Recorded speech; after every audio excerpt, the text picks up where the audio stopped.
is known to us in his righteous forbearance of humanity. God's perfection is shown because he puts up. So Jesus describes that kind of perfection from God. God putting up with the whole mess of humanity. And he expects it from you and from me. Merciful forbearance upon our fellow human beings. I suppose we should let that sink in for a while. This gospel thought, God's perfection and our perfection.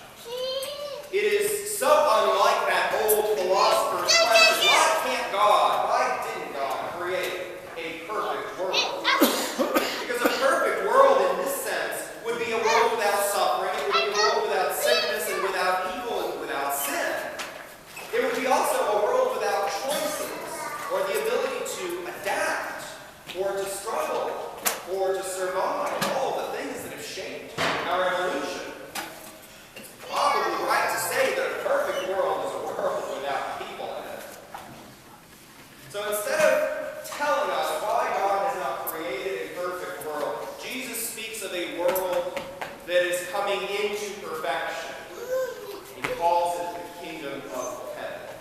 That's God's perfection made real, the kingdom of heaven. And oddly enough, this kingdom of heaven has nothing to do with the afterlife. It has everything to do with human lives transformed in the here and now. And this world, this perfecting world of God's kingdom, is a world where Jesus says we are to show love not just to our friends and to our family, those with whom we're comfortable, but to those who least deserve our love, those who actually see that all they deserve is our hate. Truly. Jesus preaches and teaches us to pray, your kingdom come, God, your will be done on earth, just like it is in heaven. That's Jesus' prayer. Something of God's kingdom of heaven is to come to earth like that. Now, I still have deep problems with this teaching of Jesus. I've seen enough people in my own life who should never have put up with the suffering that others created for us. Perhaps many of you are in a similar situation.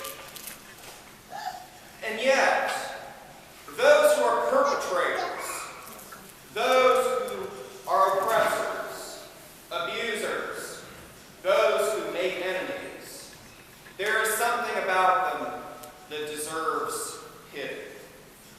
And this is not a pity that is nasty and judgmental, but it is a pity that we can see even for a moment how sad a human being is like that.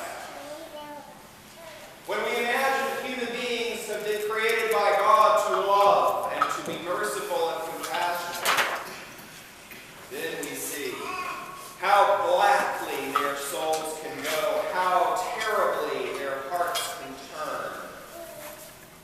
There is something, I think, from a God's eye view that reveals what a tragedy that person is. There are no excuses here at all that I'm making. But I would think that if we could get a God's eye view of how human life made for love becomes obsessed with deception and destruction, we would feel an unearthly sadness. And then I must wonder, what if I have been like that myself? What if I have made enemies of others? What power has my personal cruelty and failings inflicted upon other people? How have I lashed out at others? How have I been conditional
even when we are at our worst. This whole sense of baptism, look at this sleeping, sweet little baby. This whole sense of baptism seems like such an impossible undertaking upon human terms. In the baptismal covenant, which we will recite and proclaim,